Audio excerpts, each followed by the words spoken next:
Bonjour à toutes et à tous, je suis Zach Pix et je suis content de vous retrouver aujourd'hui, le vendredi 8 novembre 2024, pour un point de marché Ishimoku sur le Bitcoin et l'Ethereum, et nous regarderons ensemble le AAV et le UNI. Donc l'occasion pour moi de revenir, il n'y avait pas eu de vidéo la semaine dernière, mais on va faire un petit point de marché et puis on va voir justement tout ce qui s'est passé et le plan que l'on avait sur le Bitcoin et voir la suite de ce qui va pouvoir se passer. Donc cette semaine a été marquée bien sûr par la cassure de l'ATH, donc on a bien confirmé qu'en daily on avait une intention vraiment acheteuse suite à l'élection de Donald Trump.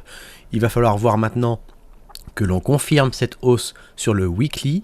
Donc à la clôture dimanche soir, il faudrait qu'on clôture au-dessus des 73 777 $ pour vraiment marquer l'intention et le point de départ de notre bull market sur la fin d'année 2024 jusqu'en 2025. Donc à savoir si ça s'arrêtera au premier semestre, on atteindra un nouvel ATH définitif sur le Bitcoin pour le premier semestre 2025 ou le second semestre 2025, et c'est quelque chose qu'on suivra ensemble à la fois sur la chaîne YouTube mais à la fois sur le live Twitch du mardi soir avec ZS tous les mardis à 21h. 21h avec Anthony et ZS, donc ce sera l'occasion de suivre ça très régulièrement. Et puis bien sûr on sera attentif à ce qui va se passer sur les alts. Quand est-ce qu'une alt season pourra démarrer? C'est vrai qu'on est sur un cycle où on a quand même beaucoup plus de crypto d'alt que sur le cycle précédent. Sur le cycle précédent, si on revient un petit peu à l'historique, on avait un petit peu plus de 12 000 cryptos. Aujourd'hui, on en a plusieurs millions. Il est facile de lancer son token et donc savoir dans quel token les capitaux vont aller, eh bien ça va être la difficulté. Donc bien sûr qu'on va pouvoir se basé sur des altcoins qui se font partie plutôt du top 100 ou du top 200 pour faire ses choix.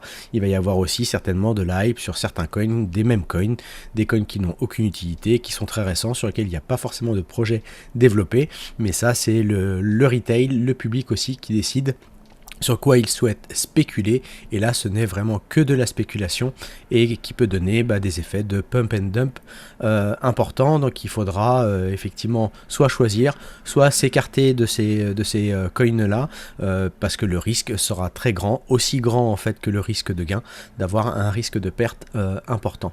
Donc passons maintenant au graphique directement sur le Bitcoin. Donc on était dans cette situation ici en weekly. Je rappelle que sur toute la phase de hausse, on avait terminé ici la fin de notre fluctuation, on a corrigé, on avait une zone de retour à l'équilibre dans cette zone-ci et on a eu justement le rebond du prix.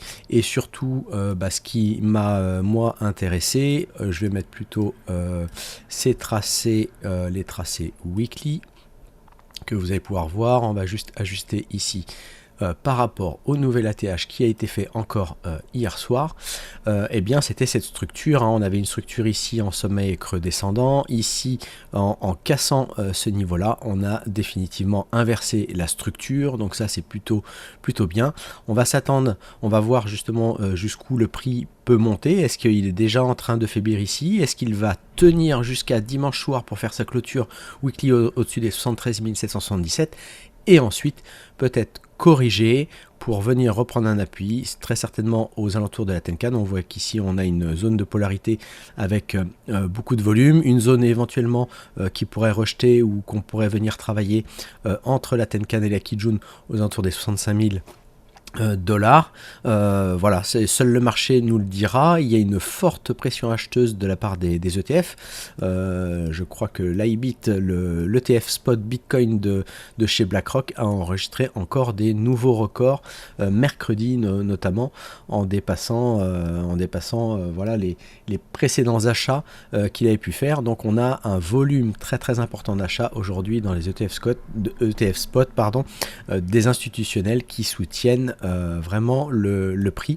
Donc à voir si les dips sur ce cycle de bull run seront importants ou pas. Il nous arrivait effectivement sur le précédent cycle d'avoir des baisses qui pouvaient avoir lieu de 15, 20, 25 voire 30%.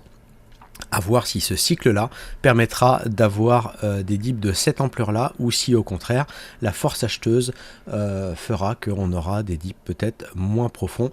Voilà, ça sera à surveiller. Donc ça, de bon augure là-dessus. Donc ce qu'on va chercher à voir, ça va être tout le schéma qui s'est fait à la hausse. Je reste tout de même vigilant, et donc ça je le réactualise. On est toujours aussi dans le temps de cette vague baissière. Donc ici on a la correction, et donc on pourrait éventuellement venir corriger, et donc c'est ce que je disais, revenir corriger pour retrouver un niveau, soit au niveau de la Kijun. Revenir plus bas, ça voudrait dire qu'on continue à latéraliser encore ici. C'est un scénario qu'on ne peut pas écarter. En tout cas, c'est pour ça que je mets à jour quand même ce plan-là. Il faut l'actualiser, et ce plan-là se terminera au 30 décembre 2024, sur la semaine du 30 décembre 2024, ce qui veut dire que la semaine d'après, donc au lundi 6 janvier, si le prix continue de monter au 6 janvier 2025, ça sera uniquement cette vague de hausse qui dominera, et ça ce sera de très bon augure, puisqu'on n'aura plus du tout de barrière et de force baissière qui pourra venir contrecarrer le prix. On sera vraiment dans un momentum et une dynamique qui aura le champ libre. On voit bien ici en weekly que les lignes avec toute cette phase d'impulsion se sont mises bien à la hausse. On a la Kijun qui est partie à la hausse, et la Tenkan également. Donc la Shinku est libérée des prix. On est dans une configuration haussière sur cette impulsion, et que l'on revoit ici en weekly. Donc on aura eu cette phase de correction et de latéralisation qui aura été quand même très très longue, puisque en fait depuis maintenant cette sortie, c'est fait 238 jours qu'on était dans ce marasme entre l'ATH précédent et le nouvel ATH que nous venons de faire cette semaine. 238 jours, et bien effectivement je pense que ça a mis à rude épreuve les esprits. Ça a fini de faire certainement peut-être capituler certaines personnes qui ont peut-être pris leur profit ici, et qui voient le prix partir, et qui se posent la question maintenant à quel moment elles pourront rentrer, et sur quel creux. Donc c'est là où ça va devenir difficile quand on va être vraiment sur un marché en bull run. On aura des bougies qui seront d'une avec un pourcentage très important de hausse. Sur le précédent cycle, on avait des hausses en weekly, je peux vous montrer, quand on a eu effectivement la rupture ici de l'ATH, on a eu des semaines, donc par exemple sur des bougies comme celle-ci, qui étaient de l'ordre de 26%. Ici, hop, on va essayer de zoomer un petit peu plus. Donc 26% sur cette bougie-là. On a eu sur celle-ci, donc jusqu'au plus haut, 21%, et sur celle-ci, on a eu une hausse de 32%. Donc voilà, je ne sais pas si vous vous rendez compte, mais le bull run, c'est ça. Et même sur la fin, on avait des bougies qui pouvaient faire pareil, 28%. Donc voilà, c'est ce type de hausse que l'on risque d'avoir, et où il sera finalement très difficile de trouver des points d'entrée dans ces phases de hausse, et c'est ce qui va frustrer les potentiels acheteurs, les gens qui vont arriver tard, et qui certainement feront FOMO dans ces bougies, qui feront potentiellement des gains, mais ils seront rentrés assez tard sur le marché et ne pourront pas espérer faire de grands multiples. Mais c'est comme ça que le marché fonctionne. Alors la demande actuellement n'est pas forcément très importante. On sent bien que le retail n'est pas encore dedans, même si les médias en parlent. Je pense que le Bitcoin est rentré en fait dans les mœurs aujourd'hui des médias, donc les médias en parlent beaucoup plus facilement. Certainement que dans l'esprit du public, il y a aussi beaucoup de public qui pensent qu'il faut acheter un Bitcoin, et je parle vraiment de personnes qui ne connaissent rien à la crypto, et quand on leur parle d'un Bitcoin à 70 000 $, eh bien entendu, ils ne s'imaginent pas en acheter un, mais ils ne comprennent pas qu'on peut en acheter une fraction, et que c'est le principe dans les cryptos. Et donc ils arriveront soit très tard, quand ils se seront renseignés et qu'ils auront un tout petit peu compris qu'ils peuvent en acheter une fraction, ou que quelqu'un dans leur entourage leur aura expliqué, ou alors ils viendront sur le marché en se disant qu'ils peuvent profiter du boom des crypto-monnaies en pariant sur des mêmes coins, sur des choses dont il y a la hype, sur lesquelles des des influenceurs, des fois mal intentionnés, vont promouvoir des projets qui peuvent être aussi des scams et qui leur promettent monts et merveilles avec des fois 100 ou fois 1000, et bien c'est là où quand la plèbe sera là, les capitaux seront là, le marché risquera de corriger. Donc il faudra être attentif. On avait eu au précédent cycle les mêmes coins qui avaient été justement dans ce climax, dans ce climax run, et qu'on n'avait pas eu franchement sur le Bitcoin. Eh bien il faudra se méfier aussi sur ce cycle pour voir où ça se passera. Ce n'est pas dit que ce soit du côté de Bitcoin. En tout cas voilà, on surveillera, à moins que les institutionnels et les achats auprès des institutionnels poussent le prix très très haut et qu'on ait ce climax cette fois-ci sur le Bitcoin. Bon, continuons notre présentation. Donc on va passer très rapidement donc sur cette phase de hausse. Voilà, donc on va passer ici en daily pour comprendre ce qui s'est passé. On va mettre à jour ici ce trait. Voilà.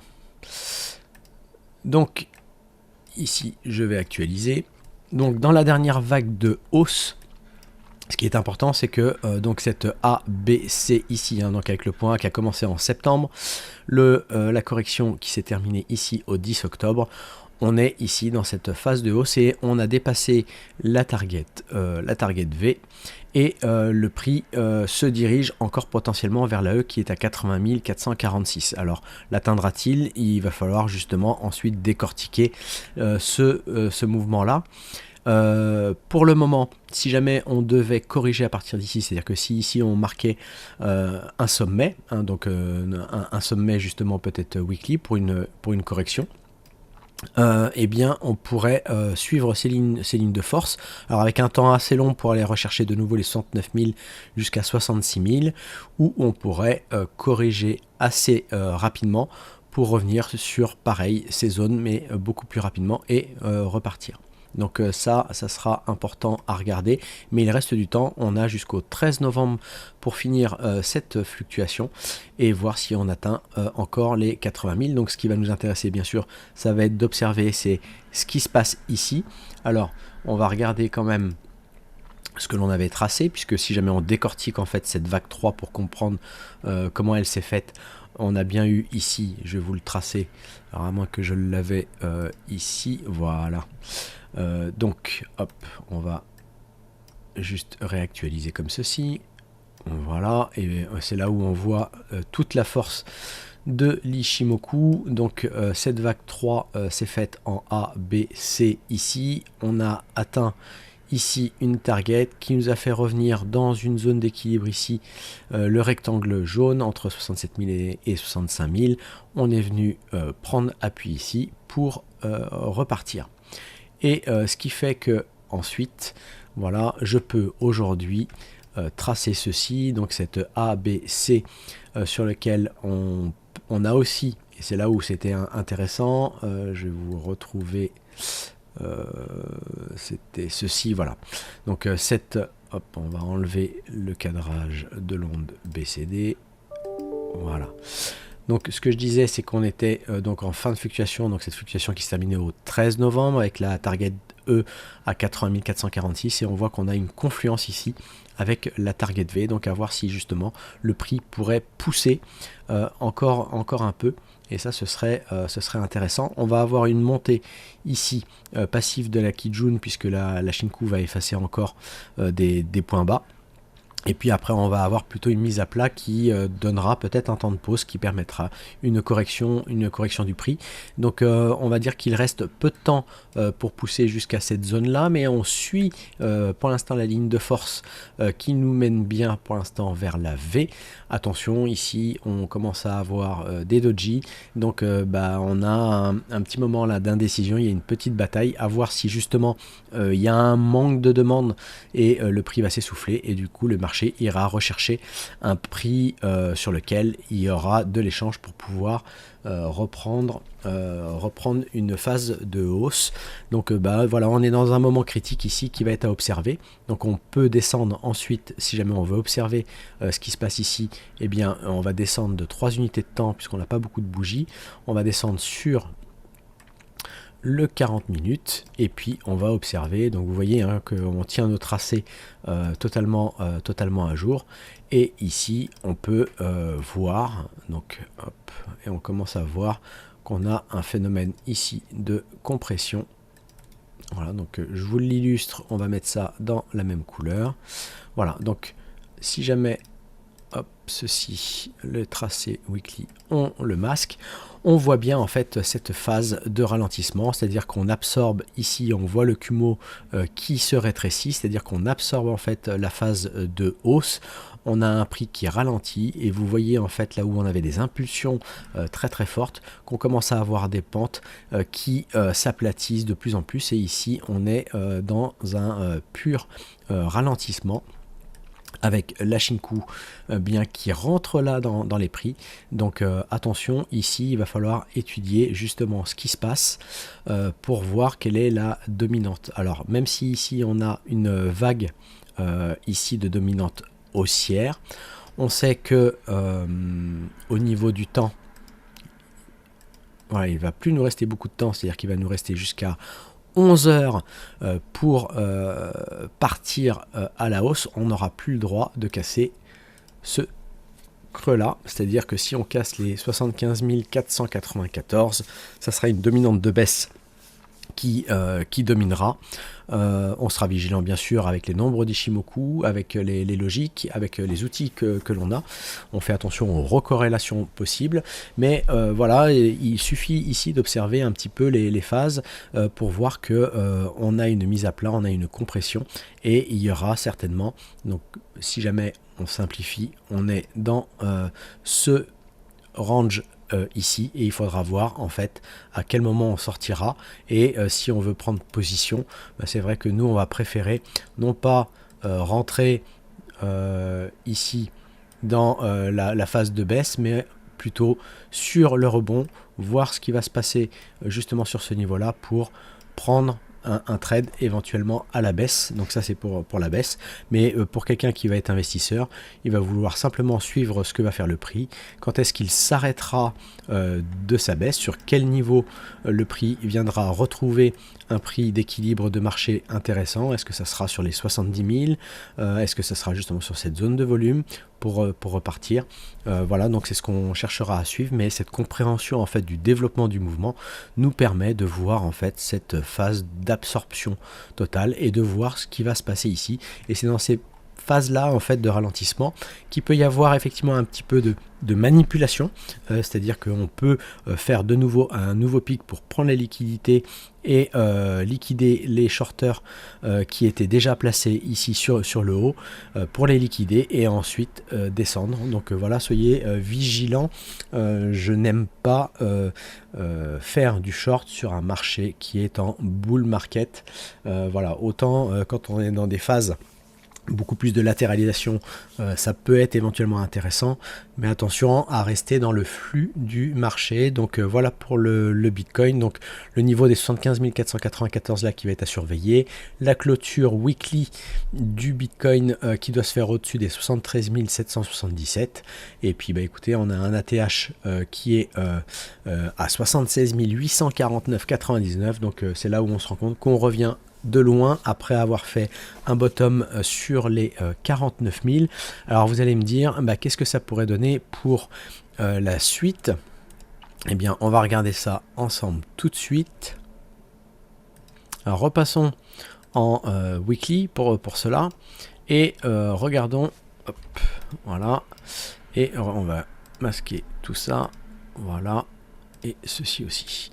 Repassons en weekly et regardons en fait simplement si on prend déjà dans un premier temps en fait cette première vague ici qui est valable.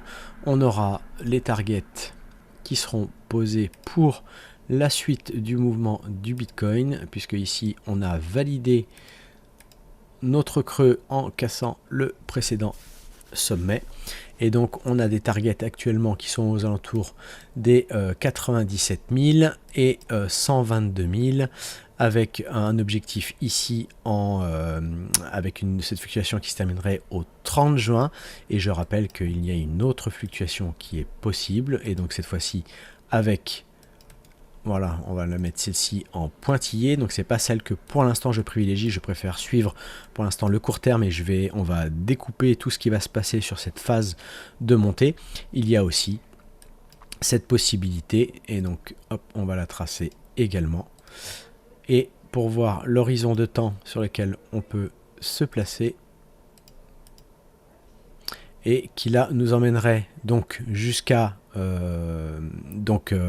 début 2026 avec un temps de force situé en novembre 2025, donc c'est là où on pourrait s'attendre à avoir on va dire le top, et ensuite une phase de ralentissement et le début de la baisse du Bitcoin, et sur laquelle là on a une confluence aux alentours déjà des 98 554. Ensuite on aurait une target à 107 301 et on pourrait aller à 302. Je rappelle que si le mouvement est beaucoup plus dynamique, eh bien ça veut dire qu'on pourra tracer les extensions. Donc on aura des targets plus hautes, et donc c'est comme ceci avec les lignes de force que l'on va voir la dynamique de marché sur le Bitcoin. Passons maintenant à l'ETH. Passons à l'ETH qui lui, donc pareil dans sa phase ici baissière, a un sommet à briser qui est beaucoup plus haut, hein, qui est à 3562. On en avait déjà discuté la dernière fois. On a un imbalance ici en weekly qu'on est en train de venir travailler. Donc en tout cas cette bougie ici est très importante, et en tout cas elle vient confirmer le mouvement haussier. On avait déjà des fluctuations qui n'étaient pas forcément très dynamiques, mais qui montraient une intention acheteuse. Là on vient de casser ce niveau là, on rentre dans l'imbalance, et reste à voir si le prix serait rejeté. On va venir rencontrer ici la Kijun. Donc en tout cas on est en train d'absorber en fait toute la phase de baisse que l'on a eu ici, et ce qui va être intéressant c'est justement c'est que le prix revienne bien sur ces niveaux. On va avoir une Kijun qui va venir se baisser de nouveau, et on va avoir un Kinkoyo qui va croiser. Et donc ce qui va être assez intéressant, ce serait d'avoir un Ether qui fasse ce mouvement de hausse, hein, qui vienne déjà combler, qui vienne reprendre ici un appui pour venir chercher et venir briser ces niveaux-là. Donc ça, c'est pour l'Ether comme ceci. Donc pareil, en daily, on va venir en fait observer la fluctuation qui est en cours. Je pense, alors ça c'était ce que l'on avait du coup la fois précédente. Donc on va venir juste ici actualiser notre point A, B, et puis on va mettre ici, voilà, comme ceci. Donc ici on a les 2357 qui ne sont plus à casser. On a validé cette intention là et on voit que l'on monte beaucoup plus fort, et c'est dans ce cas là en fait qu'on peut mettre les extensions, c'est à dire que on peut voir en fait quelle est la ligne de force qui est suivie. Là où je me méfie toujours, c'est que quand on a des fortes impulsions comme ceci, bien avant le temps 4, donc bien avant le 18 novembre, eh bien ça veut dire qu'on peut monter comme ceci, corriger et puis continuer le mouvement. Donc à voir ce qui peut se passer, mais voilà, vous voyez que pour l'instant on est dans des lignes de force qui sont assez intéressantes, et si l'ETH a vraiment une dynamique qui reste telle, voilà, on pourrait aller chercher des targets qui sont plus hautes et aller chercher nos 3562 assez rapidement. Et on a déjà vu par le passé des mouvements de force comme ceci de l'Ethereum qui voilà, je pense a suscité beaucoup moins d'intérêt, en tout cas là depuis quelques temps. Bitcoin avait montré qu'il était le roi. Dans les alts, il y avait des alts qui performaient beaucoup plus comme le Solana, mais à voir si l'Ethereum va être capable de récupérer son retard. Donc ici sur la phase de hausse, hop, je vais effacer ceci et je vais vous mettre ce que j'ai tracé ici. Voilà. Et ici, pour l'instant, vous voyez qu'on a atteint la target E et qu'on a du mal à la passer. Donc, je m'attendrai ici à avoir, pourquoi pas, une correction. Soit pour revenir reprendre la Tenkan et qu'on ait vraiment la Tenkan qui porte le mouvement. Et ça pourrait être intéressant pour que le mouvement reparte ensuite. Si on clôture sous la Tenkan, je m'attendrai à ce qu'on vienne rechercher la Kijun ici au 2661 pour reprendre un appui, pour repartir à la hausse. En tout cas, voilà, j'ai un sentiment plutôt haussier là sur le Bitcoin. Sur l'ETH BTC, si je vous le montre, eh bien, ce qui est intéressant, donc bon, on peut mettre à jour notre bottom, hein, donc l'ETH n'a fait que baisser contre le Bitcoin. Pour l'instant, on ne revient simplement que taguer la Tenkan ici.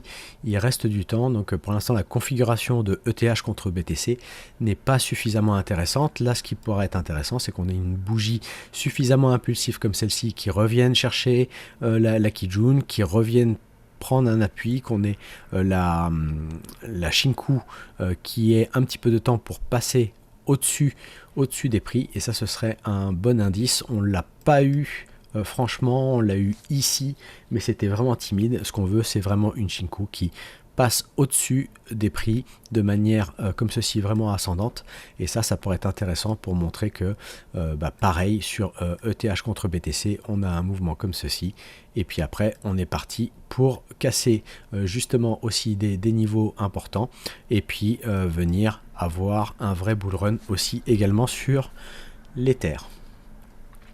Sur le Uni, je vous mets le plan qu'on avait déjà tracé la dernière fois. Donc c'était un plan sur lequel on avait une ABC ici en onde naturelle en 43. Donc on a une dynamique ici qui n'est pas assez forte et assez rapide pour l'instant venir chercher, voire être dans les lignes de force en fait de la paix à 16,18 ou à 17,92. Donc c'est pas franchement la fluctuation que je suis. Voilà. Ici on voit quand même que donc on a ralenti ici, par contre on n'a pas du tout la même force que là, donc on est encore à plat. Il faudrait avoir un petit peu plus de dynamique. Pour changer la structure ici sur le Uni, il faudra casser quand même les 12,0226 pour changer en structure haussière, puisque là on est encore sur des creux et sommets plus bas. Donc c'est ce niveau là qui va m'intéresser.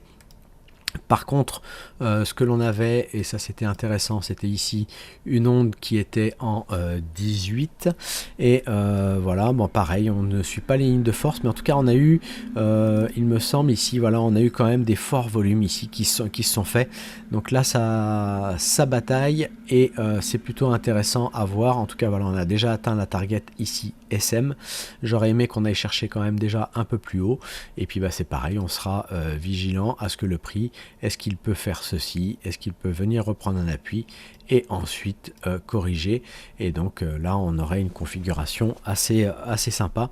Il y a pas mal d'alts, voilà, qui vont avoir des choses à confirmer, et peut-être que vraiment une alt season n'interviendra pas dans les jours qui viennent, mais plutôt en début 2025, donc il faudra encore un peu de patience, et en fait on est en train de voir les impulsions qui sont en train de se faire. Il faudra attendre la correction qui permet d'avoir un appui, une respiration, et ensuite lancer sur nos alts préférés, et celles qui font partie effectivement des plus forts, notamment en projet de développement, voir les capitaux arriver, les acheteurs pousser à l'achat ces prix là.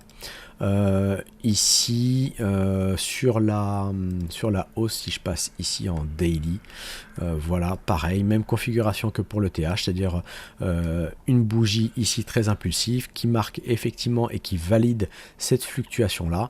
Je me méfie effectivement du temps 4 au 17 novembre, donc on pourrait avoir un petit peu cette fenêtre de tir aux alentours du 13 novembre.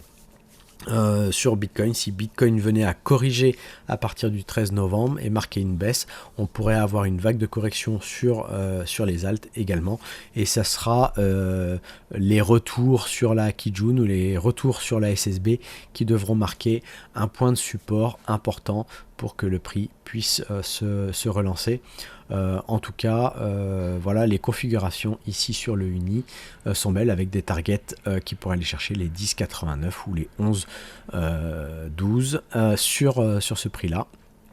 Et si possible, j'aimerais que ça continue pour avoir vraiment une vraie phase de hausse, qu'on continue à monter après le 18 novembre. Donc on verra là-dessus sur le Uni. Passons maintenant au AAV. Pour pas faire une vidéo trop longue, on va essayer, voilà, de tenir dans le format habituel. Et voilà, j'analyse vraiment en direct avec vous. Bon, c'est des choses que j'avais aussi posées un petit peu pour les logiques sur le Discord. Donc si vous aimez voir des analyses ou si vous souhaitez apprendre à faire des analyses comme nous, n'hésitez pas à nous rejoindre dans le club logique. Vous apprendrez l'Ishimoku, vous apprendrez le money management et vous apprendrez vraiment les bases aussi, l'observation des volumes pour comprendre en fait comment le mouvement se déploie, où est la force de la demande ou de l'offre, et où sont aussi les moments de faiblesse qui peuvent vous indiquer qu'un mouvement peut retracer ou repartir à la hausse. Donc ici, on avait tracé sur le AAV qui a une très belle configuration, une ABC ici en blanc avec des targets à 176,42 qu'on avait déjà atteint ici. On a repris un appui ici et donc les prochaines targets sont à 237,44. Donc on est bien pour l'instant dans cette ligne de force et on pourrait même aller chercher la E à 274 et cela avant le 10 février 2025. Donc là ça c'est plutôt intéressant. Et donc ce que l'on peut faire ensuite, on va voir si jamais je l'avais tracé, voilà c'est le cas. Ici une ABC donc sur cette vague là qui là aussi nous donnerait des lignes de force avec une première target et vous voyez la confluence, c'est des choses comme ceci que on va aimer. Ça va être les confluences de target que l'on peut avoir, notamment au 237,44, 235, 237 que l'on pourrait atteindre. Et voilà, en tout cas, on a une vraie dynamique ici sur la DeFi, en règle générale, en tout cas avec le Uni, avec le AAV. Et donc, c'est des choses intéressantes. Et surtout, ce qui est très beau à voir, c'est la propreté en fait de ces forces-là et de ces temps. Et donc ce qu'on veut voir, c'est que ces dynamiques soient conservées. En tout cas voilà, on a une très bon indice ici.